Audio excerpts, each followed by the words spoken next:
Welcome to the Guitar Gavel Lick of the Week, where special guest musicians walk you through a short lick to add to your bag of tricks. If you have questions about the lick, drop them in the comments section. And if you like what you see, please leave a 5-star review and share the lick of the week with your friends.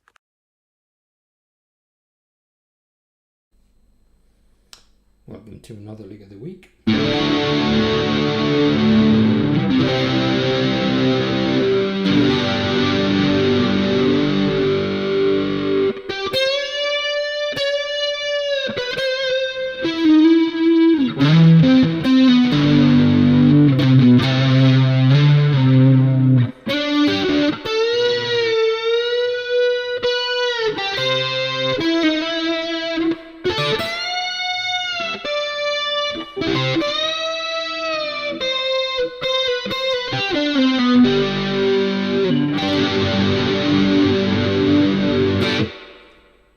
Now that's good. Okay, so a little bit different this week. So we are covering that solo. Now, if anybody recognises that or anybody doesn't, that is probably one of Gilmour's best solos ever. It's 8 bars long. Well, it's 8.5 bars long. But what he does in that is just incredible. And it might surprise you to know that all of that is just the G major scale. And this is what makes this particularly just an incredible piece of music.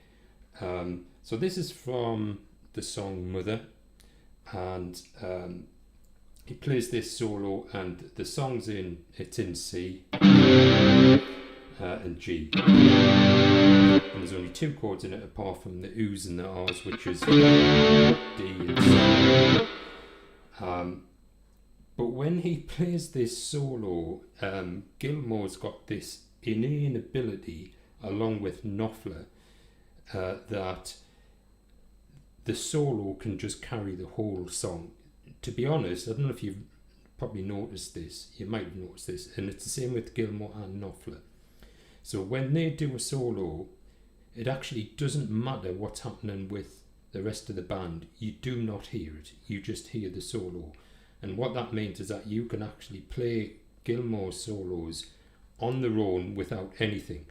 And sometime back, sort of I proved that concept.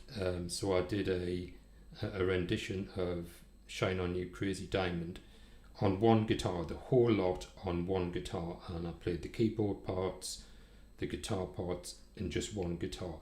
And that's how particularly Gilmour's solos are constructed. And this one is just utterly incredible. It's very short, but it's incredible. And all he's using is the G major scale.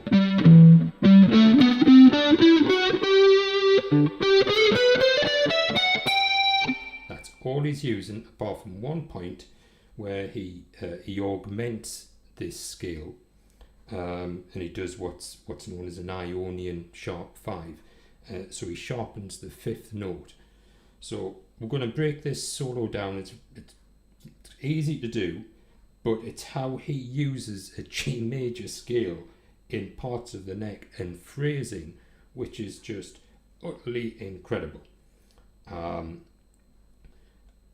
you've never really heard a major scale played like this before, and it's amazing that you can actually get that sound out of a major scale. What he essentially does, he turns a major scale into a minor through pure emotion and phrasing. So minors, if you do things in minor, it tends to be quite emotional.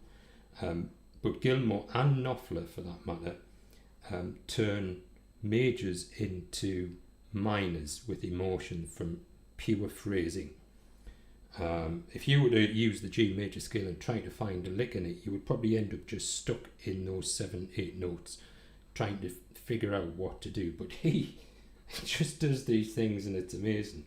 So we'll start off. So what this does, this starts off when it hits the G chord. So it's the O's and the R's from a D and then a C.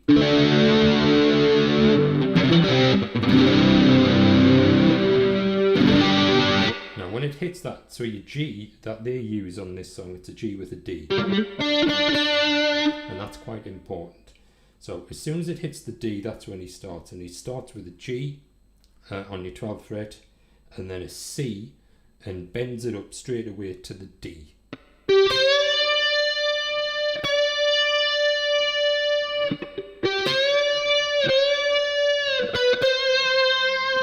And then it's the B, picks the B out, and then the C out again. And this is where he does the augmented thing. So what I'm going to do this next part of the lick, and I'm going to do it wrong, just using G major. And you'll see, although it's correct in G major, it sounds awful. So.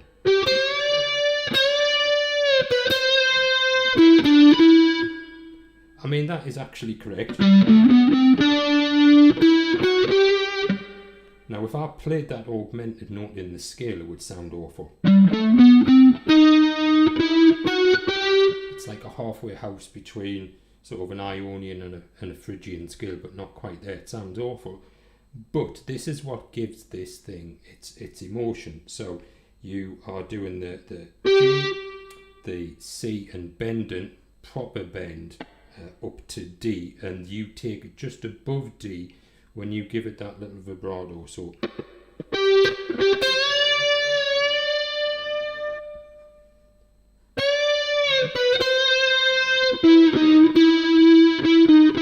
you were going on your D string from your 14th to your 13th and back.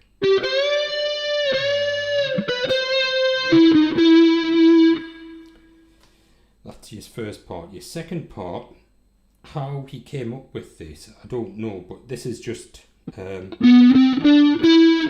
notes. But he does this on your E and your D string. So you slide up into your 12th fret on your E string. So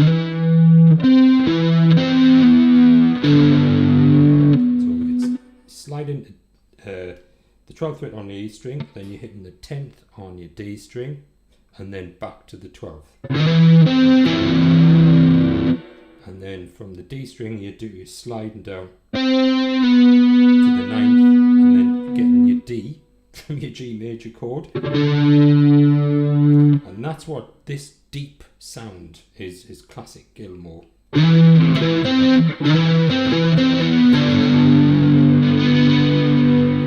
And then he does this phrase from the G major scale, but on your low E string.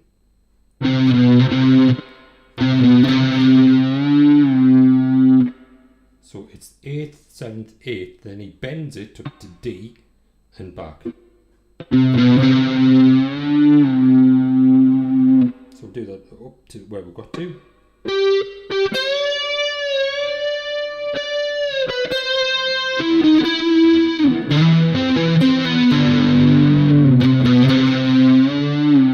So you damp that slightly with you know, that part of your hand, you damp it slightly. Then after he's done that, he comes into this phrase. So you're sliding from the 5th to the 7th.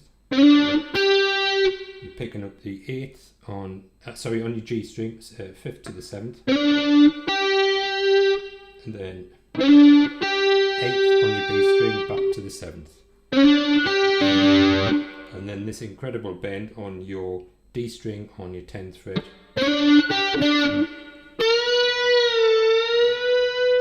Classic Gilmour double bend, so you're bending up to your B note. And then when you're there, you hit that note again.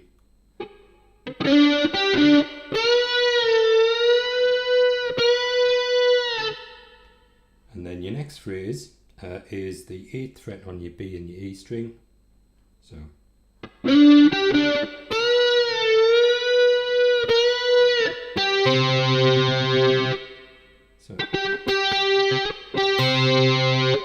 And then it's the 9th and the 8th and 9th again on your G string.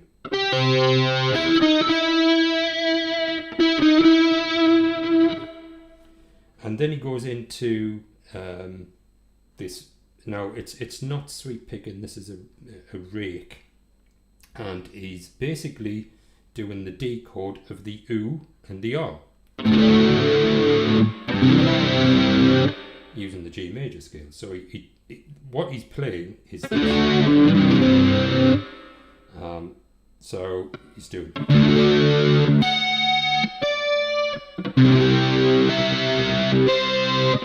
So if you're doing chords, that's how you would do that. But he's only using the first three strings of that D major. So you rake to pick up the D, and then you're going to bend on the 12th fret up to your B. And when you release, when you part way released, you pick up the D. And then you do the same thing again in C. That thing. And then so it's the same three strings, just 2 frets down.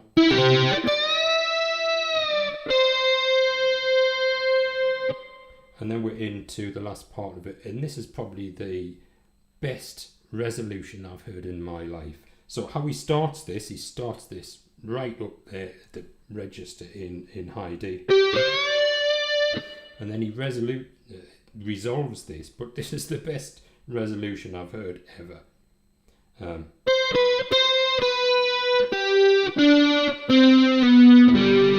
Back to the G, right in time for the G chord. So after your last C,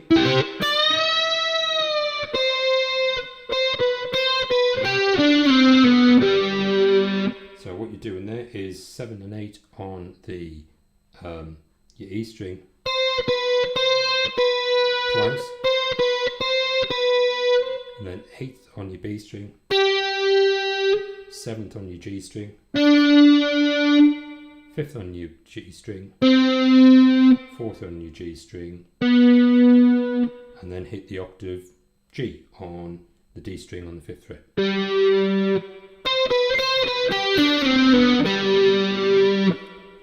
It's just incredible. Now I'm going to do a little bonus thing here, because as I mentioned before, Gilmour solos can just carry the whole song, and the reason that is because he's playing the chords, he's playing the melody of the whole song through phrasing, and this particular one he's doing purely with the G major scale. And how he come up with that, I don't know. 8 bars of just pure bliss. So I'll play that through once more, and then I'm going to do the bonus thing, and well, I'll put this guitar down and get another guitar up. So you get the G.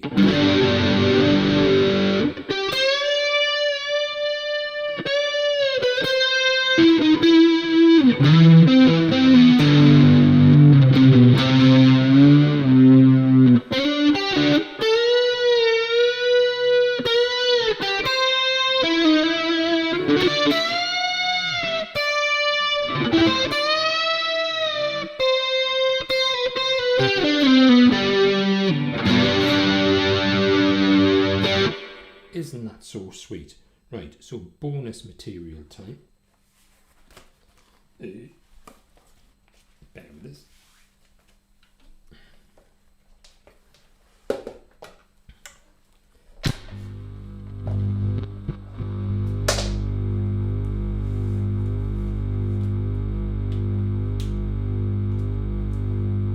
That guitar is so amazing, to be honest with you.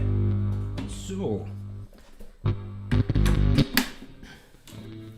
out comes the acoustic. So let's just get the my Gilmour sound off and this back to acoustic. Just check this.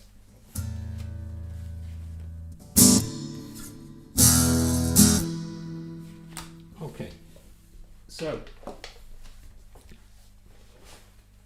this solo you can play on an acoustic, and you don't have to bend it, and it sounds amazing on an acoustic guitar. So all you acoustic players, this is fantastic. So you're back from your G, so your D, your C, and then your G.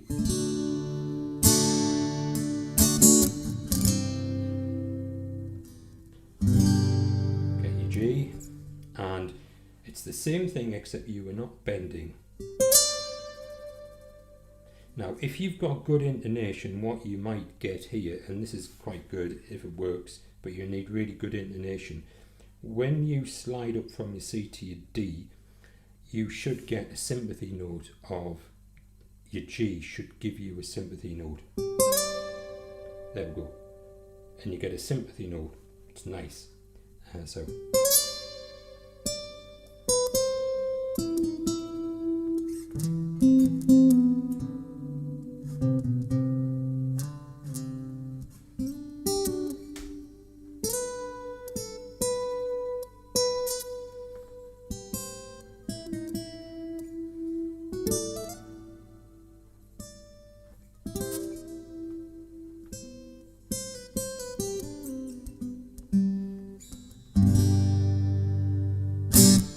So it works equally well on an acoustic guitar.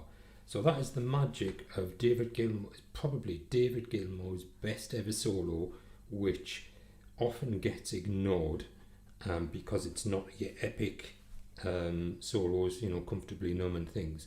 But there's another particular solo of David Gilmour's, and I might actually cover that another time. And it's another 8 bars, and it uses this same principle, except he's in a minor key, and by phrasing he turns it into major. So I might do that another time. It's an incredible solo, another 8 bars of just incredible magic from David Gilmour. So have a practice of that. It's fantastically play on acoustic or electric, and actually play the song Mother, so in G. It's gorgeous, but remember to use a D on your G. So, have fun doing that. Cheers. Bye.